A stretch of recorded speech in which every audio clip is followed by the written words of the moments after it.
ശരി, ഞാൻ ശില്പി മഹേഷ് പണിക്കറിലേക്ക് പോവുകയാണ്. ശ്രീ മഹേഷ് പണിക്കർ, അങ്ങ് വിശ്വാസവുമായി ബന്ധപ്പെട്ട് കൃത്യമായ അല്ലെങ്കിൽ ശക്തമായ നിലപാടെടുക്കുന്ന ഒരാളാണ്. ഈ ഗാനം വിശ്വാസത്തെ ഹനിക്കുന്നതാണോ, വിശ്വാസത്തെ വ്രണപ്പെടുത്തുന്നതാണോ?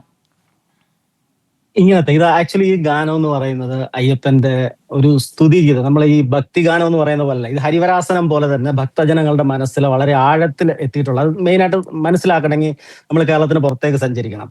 അപ്പം ഈ കർണാടക, ആന്ധ്ര അങ്ങനെയുള്ള ആൾക്കാരുടെ കയ്യിൽ ഈ ഹരിവരാസനം എങ്ങനെയാണ്, അവർക്ക് മലയാളം ഒന്നും അറിയത്തില്ല, ഇത് അർത്ഥം അറിയത്തില്ല. പക്ഷെ അവർ കേൾക്കുന്ന ഈ ഹരിവരാസത്തിന്റെ ഈണമാണ്. അതുപോലെ തന്നെയാണ് ഈ പറഞ്ഞ പള്ളിക്കെട്ട് എന്ന് പറഞ്ഞ പാട്ട്. തമിഴാണത്. പക്ഷെ അവിടെയെല്ലാം ഈ കർണാടകയിലും ആന്ധ്രയിലും തെലുങ്കിലും കന്നഡയിലും ഹിന്ദി ഇതിലൊക്കെ ഞാൻ പല ക്ഷേത്രങ്ങളും അവിടെയൊക്കെ ചെയ്തിട്ടുണ്ട്, ചെറിയ പണികളൊക്കെ. അപ്പൊ ആ പണികളൊക്കെ ചെയ്യുമ്പോഴത്തേക്ക് ഇവർ 41 ദിവസത്തെ വ്രതത്തിൽ എല്ലാ ദിവസവും കുറെ ഗാനങ്ങൾ ആലപിക്കും. അതിൽ മസ്റ്റായിട്ട് കാണുന്ന 2 ഗാനമാണ്, ഒന്ന് ഈ പള്ളിക്കെട്ടും, 2 ഈ ഹരിവരാസനും. ഇപ്പൊ ഈ 2 ഗാനങ്ങളുടെ പ്രസക്തി അത്രമാത്രം ഉണ്ട്. അപ്പൊ ഇതിന്റെ ഒരു പാരഡി എന്ന് പറഞ്ഞാൽ ഇതിനകത്ത് മറ്റൊരു വലിയൊരു അബദ്ധമുണ്ട്. ഇവർക്ക് ഈ കന്നഡക്കാർ, അവരിപ്പോ ഒറിജിനൽ ഏതാ, ഈ പാരഡി ഉണ്ടാക്കിയതാണോ ഒറിജിനൽ ഏതാണോ അവർക്ക് ഒരിക്കലും തിരിച്ചറിയാൻ പറ്റത്തില്ല. ചിലപ്പോൾ അവരവിടെ ഈ ആരാധിയും ആരാധനയൊക്കെ ചെയ്യുന്നത് ഈ പറഞ്ഞ ഡ്യൂപ്ലിക്കേറ്റ് പോറ്റിയെ കയറ്റി എന്ന് പറയുന്ന ഗാനം ഇട്ടുകൊണ്ടായിരിക്കും അവർ ആരാധിക്കുന്നത്. കാര്യം അവർക്ക് ആ ടോണേ അറിയത്തുള്ളൂ. ഇതൊരു വലിയ അപകടമാണ്. ഇത് സാധനം ഇവിടെ സമൂഹത്തിൽ നിലനിൽക്കും ഈ ഗാനം. അപ്പൊ ഈ ഇത്തരം പാരഡി ഗാനങ്ങൾ ഉണ്ടാക്കാവുന്ന ഒരു സാധനമല്ല ഭക്തിഗാനം. ഇതൊരു ദേവനെ സ്തുതിക്കുന്ന, അല്ലെ ദേവനെ പ്രാർത്ഥിക്കുന്ന, അല്ലെ ശരണം വിളിക്കുന്ന അങ്ങനത്തെ ഒരു വളരെ അർത്ഥതലത്തില്, സൂക്ഷ്മതലത്തില് അതൊരു വിഗ്രഹാരാധനയായിട്ടും ദേവന്റെ ആരാധനയായിട്ട് ബന്ധപ്പെട്ട ഒരു വിഷയമാണ്. ഇതെടുത്തിട്ട് രാഷ്ട്രീയക്കാർക്ക് രാഷ്ട്രീയത്തിന് വേണ്ടി അങ്ങോട്ടും ഇങ്ങോട്ടും, അതിപ്പോ ഏത് രാഷ്ട്രീയ പാർട്ടി ആണെങ്കിലും അവർക്ക് കളിക്കാൻ പറ്റിയ ഒരു സാധനമല്ല അത്. നമ്മൾ ഈ ബാങ്ക് വിളിക്കുന്ന പോലൊക്കെ തന്നെയാണ് അതിന്റെ കാര്യം. ഈ ഹരിവരാസം എന്ന് പറഞ്ഞാൽ അങ്ങനെയാണ്. നാളെ ഹരിവരാസത്തിന് ഒരു ഇതുപോലൊരു പാരഡി എഴുതിയിട്ട് തിരിച്ചങ്ങോട്ട് ഇട്ട് കൊടുക്കുക, അല്ലെങ്കിൽ ഇങ്ങോട്ട് ഇട്ട് കൊടുക്കുകയൊക്കെ ചെയ്ത് കഴിഞ്ഞാൽ അത് നമ്മൾ എങ്ങനെ കാണേണ്ടി വരും. അതുപോലെ തന്നെ വളരെ ഭക്തജനങ്ങളുടെ മനസ്സിൽ അത് മറ്റ് ഭാഷയുടെ, ഇതിനകത്തെ ഭാഷയുടെ ഒരു വലിയ പ്രശ്നമുണ്ട്. ആരും അത് ചൂണ്ടിക്കാണിച്ചിട്ടില്ല. ഒരു തെലുങ്കിനോ തമിഴിനോ ഒറിജിനൽ പള്ളിക്കെട്ടാണോ പാടുന്നത്, അതോ മലയാളത്തിൽ നമ്മൾ ഈ പാടുന്ന പോറ്റിയെ കയറ്റി എന്നുള്ള പാട്ടാണോ പാടുന്നത് അവനറിയത്തില്ല. അവൻ അതിന്റെ അർത്ഥം അറിയത്തില്ല. അവൻ ഇതിട്ടിട്ടായിരിക്കും അവിടുത്തെ വലിയ പൂജകളൊക്കെ നടക്കുന്നത്. ഏതായാലും മലയാളി ആ സമയത്തുണ്ടെങ്കിൽ അവന്റെ ചങ്ക് തകർന്നു പോകും. കാര്യം അത് വളരെ വിഷമുള്ള കാര്യമാണ്. രണ്ടാമത്തെ ഒരു കാര്യം, ഈ പോറ്റിയെ കയറ്റിയോ എന്ന് പറഞ്ഞാൽ, പോറ്റി എന്ന് പറഞ്ഞാൽ ഒരു സമുദായത്തിന്റെ പേരാണ്. അതൊരു പൂജാരി വർഗത്തെ മൊത്തത്തിൽ പറയുന്ന ഒരു സാധനം. ഉണ്ണിപ്പോറ്റിയുടെ കയറ്റിയോ എന്നല്ല പറയുന്നത്, അല്ല ഉണ്ണികൃഷ്ണൻ പോറ്റിയെ കയറ്റിയോ എന്നല്ല പറയുന്നത്. ഉണ്ണികൃഷ്ണൻ പോറ്റിയുടെ ആയുസ് എന്ന് പറഞ്ഞു കഴിഞ്ഞാൽ കൂടി വന്നാൽ ഒരു 30-40 കൊല്ലം കൂടെ കാണാം. 50 വയസ്സുണ്ടെങ്കിൽ ഒരു 50 കൊല്ലം കൂടെ, 100 കൊല്ലം അദ്ദേഹം ജീവിച്ചിരിക്കും. അത് കഴിഞ്ഞിട്ട് ഈ പാട്ടൊക്കെ നിലനിൽക്കും. അപ്പൊ സാധാരണ ഇത് കേൾക്കുന്ന, ആ കാലത്ത് കേൾക്കുന്ന ഒരാൾ എന്തായിരിക്കും വിശ്വസിക്കുന്ന, പൂജാരി കയറി പൂജ ചെയ്തു, അയ്യപ്പന്റെ സ്വർണം ചെമ്പായി. എന്താണ് അതിനകത്തെ അർത്ഥം? അത് മനസ്സിലാക്കണ്ടേ. ഇതൊക്കെ വളരെ വളരെ ക്രൂരമായ കാര്യമാണ്. അയ്യപ്പനെ തൊട്ടി കളിക്കുന്ന ഒന്നും ശരിയല്ല. അത് ആരായാലും രാഷ്ട്രീയത്തിന് അതീതമാണ്. പക്ഷേ ശ്രീ മഹേഷ് പണിക്കർ, ഇത് രാഷ്ട്രീയമായി വിഷയം ഉന്നയിക്കപ്പെട്ടിട്ടുണ്ട് എന്ന് അങ്ങേക്ക് അറിയാമല്ലോ. ഈ തെരഞ്ഞെടുപ്പിൽ അതൊരു പ്രധാനപ്പെട്ട വിഷയവുമായിട്ടുണ്ട്. പത്തനംതിട്ടയിൽ CPM-ന് തിരിച്ചടിയായ ഒരു വിഷയം കൂടിയാണ്. കോൺഗ്രസ് സ്വാഭാവികമായും, കോൺഗ്രസ് ആയാലും BJP ആയാലും ഈ വിഷയം ശക്തമായി ഉന്നയിച്ചിട്ടുണ്ട്.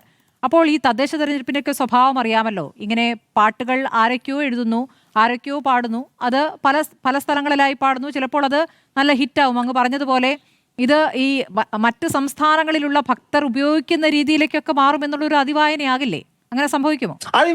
അതിവായനയല്ല. നമ്മളിപ്പോ പാർലമെന്റിന്റെ മുമ്പിലൊക്കെ ഇത് വായിച്ചു കഴിഞ്ഞു. ഇതിപ്പം എല്ലാരും കേട്ടു. അവർ വിചാരിക്കുന്നത് എന്താ, പ്ലാക്കാർഡ് പൊക്കി പിടിച്ചിട്ടുണ്ട്. ഈ ഭാഷയൊക്കെ ആർക്കറിയാവുന്ന, ഹിന്ദി ഇംഗ്ലീഷും ഒക്കെ അറിയാവുന്ന ആൾക്കാരാണ് ഇവരൊക്കെ. അതിനകത്ത് വളരെ എന്താ പറഞ്ഞാൽ നാട്ടുഭാഷകളിൽ മാത്രം ജീവിക്കുന്ന, വിശ്വാസത്തിന്റെ തീവ്രതയിൽ ജീവിക്കുന്ന ആൾക്കാരെ ഇവിടെ വരുന്നത്. നാട്ടിൻപുറത്തും ഒക്കെ ഉള്ളവരാണ്. അവരെന്താ വിചാരിക്കുന്നത്, അയ്യപ്പ ഭക്തി ഗാനം അവിടെ പാടി. നമ്മളിപ്പോ നേരത്തെ ഈ എന്താ പറഞ്ഞ ഭജന സമരം നടത്തിയ പോലത്തെ രീതിയല്ലേ, അങ്ങനത്തെ ഒരു ഭജന പാടി. അയ്യപ്പന്റെ ഒരു പുതിയ ഭജന, പഴയ ഇനത്തിലുള്ള ഒരു പുതിയ ഭജന, അങ്ങനെ അവർ കേൾക്കുക. ഈ ഭാഷ അറിയാം, അർത്ഥം അറിയാം, ഇവിടുത്തെ വിഷയം അറിയാം. വിഷയം ഈ കാലത്ത് മാത്രം നിലനിൽക്കുന്ന ഒരു വിഷയമാണിത്. അവരകത്ത് പോയി ജയിലിലായി, അതിന്റെ പ്രശ്നം കഴിഞ്ഞാൽ അത് കഴിഞ്ഞു. പക്ഷെ ഈ പാട്ട് നിലനിൽക്കുവന്നേ. ഇതൊക്കെ എന്ന് പറഞ്ഞാൽ വിശ്വാസത്തിന്റെ, വിഗ്രഹാരാധനയുടെ ബേസിക് കുറെ കാര്യങ്ങളാണ്. പൂജ, ആരതി, അഭിഷേകം, ഈ പറഞ്ഞ ഇതുപോലത്തെ ഭക്തിഗാനങ്ങൾ, ഇതൊക്കെ ഇതിനൊരു വേറൊരു സാങ്കത്യമാണെന്ന്. ഇതിനെയൊക്കെ എടുത്തിട്ട് ചുമ്മാ ഇങ്ങനെ എന്താ പറഞ്ഞ വോട്ടിന് വേണ്ടിയോ അതിനു വേണ്ടിയോ ഒന്നും അലക്കേണ്ട കാര്യമല്ലത്. ഞാൻ എന്റെ ഒരു കാഴ്ചപ്പാടാണ് ഞാൻ പറയുന്നത്. അതൊരു പിന്നെ ഈ ബ്രാഹ്മണ സമൂഹത്തെ മൊത്തത്തിൽ അടച്ചാക്ഷേപിക്കേണ്ട പോറ്റി എന്ന് പറഞ്ഞ കാര്യമുണ്ടോ? അത് ഒരുത്തൻ ചെയ്തെന്നും പറഞ്ഞ് മൊത്തത്തിലാവുമോ? ഇപ്പം വേറൊരു രാഷ്ട്രീയ പാർട്ടിയുടെ ഒരാൾ കുറ്റം ചെയ്ത് കഴിഞ്ഞാൽ രാഷ്ട്രീയ പാർട്ടിക്കാരും മൊത്തം അങ്ങനെയാണോ? അതിനകത്ത് ഒരു മര്യാദ വേണ്ടേ? ആ ഒരു സമുദായത്തെ അല്ലേ ഇതിനകത്ത് വെച്ചിരിക്കുന്നത്. നമ്മൾ വെറുതെ ഒന്ന് വായിച്ചു നോക്കി, ആ വാക്കുകളൊന്ന് വായിച്ചേ. പോറ്റിയെ കയറ്റിയെ, സ്വർണം ചെമ്പായെ, എങ്ങനെയാ അതിന്റെ അർത്ഥം വായിക്കുക? ഈ പോറ്റി എന്ന് പറഞ്ഞൊരു വ്യക്തി എന്ന് പറഞ്ഞാൽ നമ്മളിപ്പോ ഇപ്പോഴത്തെ കാലഘട്ടത്തിൽ ഈ സമയത്ത് ഉദ്ദേശിക്കുന്നത് ഉണ്ണികൃഷ്ണൻ പോറ്റിയാണ്, സമ്മതിച്ചു. അല്ലെ വാസുദേവൻ പോറ്റിയാണ്, സമ്മതിച്ചു. പക്ഷെ അതിനപ്പുറത്തോട്ട് ഒരു കാലം കഴിയുമ്പോഴത്തേക്ക് ഇത് എങ്ങനെയായിരിക്കും വായിക്കുക? അല്ല, ഇത് ഈ കാലത്ത് മാത്രം ചർച്ച ചെയ്യപ്പെടുന്ന ഒരു കാര്യമാണോ ശബരിമല സ്വർണ്ണക്കൊള്ള? അതിന്റെ ഗൗരവം അങ്ങ് എല്ലാ ദിവസവും ചർച്ചകളിൽ പറഞ്ഞിട്ടുള്ളതാണ്. അതുമായി ബന്ധപ്പെട്ട് അന്വേഷണം ഏതൊക്കെ തലത്തിലേക്ക് പോകുമെന്ന് പോലും അറിയാത്ത രൂപത്തിൽ അത് വലിയ ശൃംഖലയുണ്ട് എന്ന് കോടതി തന്നെ സംശയിക്കുന്ന ഒരു സാഹചര്യം കൂടിയുണ്ട്. അപ്പോൾ അത് ഒരു പ്രത്യേക കാലഘട്ടത്തിൽ ചർച്ച ചെയ്ത് പിന്നെ വിസ്മൃതിയിലേക്ക് പോയി, പിന്നെ ആ പാട്ട് മാത്രം നിലനിൽക്കുന്നതാണ്, ആ പാട്ട് മറ്റു തരത്തിൽ തെറ്റിദ്ധരിപ്പിക്കപ്പെടുന്ന കാര്യമായി മാറും എന്ന് അങ്ങ് എങ്ങനെയാണ് കരുതുക? തീർച്ചയായിട്ടും ഇന്നും ഒരു വിക്കറ്റ് വീണതാന്നേ. ഇതിനകത്ത് നമ്മുടെ ഈ അന്വേഷണവുമായിട്ട് ബന്ധപ്പെട്ട് ഇന്നും ഒരാളെ പിടിച്ച് അറസ്റ്റ് ചെയ്ത് അകത്തിട്ടിട്ടുണ്ട്. അപ്പം അതതിന്റെ തുടർച്ചയാണ്. ഈ അറസ്റ്റും കാര്യങ്ങളും മാധ്യമങ്ങളുടെ ഇതിനോടുള്ള ശ്രദ്ധയും ഒക്കെ ഇതിന്റെ കാര്യങ്ങൾ കിട്ടിക്കഴിയുമ്പോൾ തീർന്നില്ലേ. ഇതിനകത്ത് പ്രതികൾ ആരും മന്ത്രി ഉണ്ടെങ്കിൽ മന്ത്രി, അല്ല വൈനേ മേളിൽ ആരെങ്കിലും ഉണ്ടെങ്കിൽ അവര്, അല്ലെങ്കിൽ മറ്റെന്തെങ്കിലും തന്ത്രി ഉണ്ടെങ്കിൽ തന്ത്രി, ഇവർ എല്ലാവരും വന്ന് അതിന്റെ ഒരു അന്വേഷണം വന്നോട്ടെ. ഞാൻ അന്വേഷണത്തിന്റെ ഇതിന്റെ അല്ല പറയുന്നത്. ഇതൊരു പ്രത്യേകമായിട്ട് കാണേണ്ട ഒരു വിഷയമല്ലേ. നാളെ ഹരിവരാസനം എന്ന് പറഞ്ഞാൽ ഒരു വലിയൊരു അവിടുത്തെ ഒരു ഗീതം കിടക്കുന്നില്ലേ, അതും എടുത്തിട്ട് ആരെയും ചെയ്ത് കഴിഞ്ഞാൽ നമ്മൾ ഇതുപോലെ വന്നിട്ട് സമാധാനമായിട്ട് ഇങ്ങനെ ചർച്ച ചെയ്യാൻ പറ്റുമോ? ഒന്ന് ആലോചിച്ച് നോക്കിയേ. അതിൻ്റെ അകത്തൊരു ഞാൻ പറയുന്നതിന് സാങ്കത്യം ഉണ്ടെങ്കിൽ മാത്രം അത് മനസ്സിലായി. സംവിധാനത്തിൽ ഇത് അറിയാമല്ലോ. നമ്മളിതിനകത്ത് പ്രത്യേക രാഷ്ട്രീയ ലാഭമോ പ്രത്യേക രാഷ്ട്രീയ ലക്ഷ്യമോ അങ്ങനത്തെ ഒരു കാര്യങ്ങൾ വെച്ചിട്ടല്ല പറയുന്നത്. അതിനകത്ത് ഈ പാർട്ടിയോ ആ പാർട്ടിയോ എന്ന് പറഞ്ഞാൽ അവരും ഇറക്കിയിട്ടുണ്ട് ഇവരും ഇറക്കിയിട്ടുണ്ട്. പക്ഷെ ഈ വക കാര്യങ്ങൾ ഈ ഒരു നമ്മുടെ സമൂഹത്തിൽ ഇങ്ങനത്തെ കാര്യങ്ങൾ വിട്ടിട്ട് മറ്റെന്തെങ്കിലും എത്ര സിനിമ പാട്ടുണ്ട്, എത്ര ഹിറ്റായ മറ്റു ഗാനങ്ങളുണ്ട്, അവിടെ കയറി പിടിച്ചാൽ പോരെ. ഈ വിഷയം തന്നെ പറഞ്ഞോട്ടെ. പക്ഷെ ഇതെന്ന് പറഞ്ഞു കഴിഞ്ഞാൽ വളരെ കോറില് മറ്റ് സംസ്ഥാനത്തിലുള്ള ശബരിമലയിലെ 80% ആൾക്കാർ അന്യസംസ്ഥാനക്കാരാണ്, പല ഭാഷയാണ്.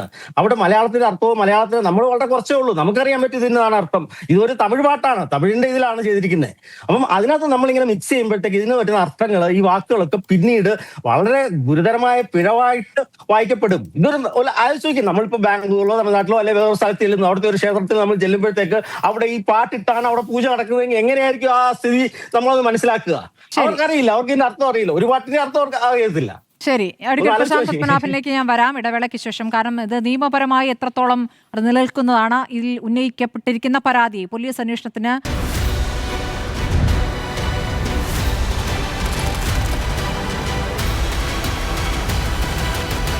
ഡിബേറ്റ് വിത്ത് സ്മൃതി പരുത്തിക്കാട്.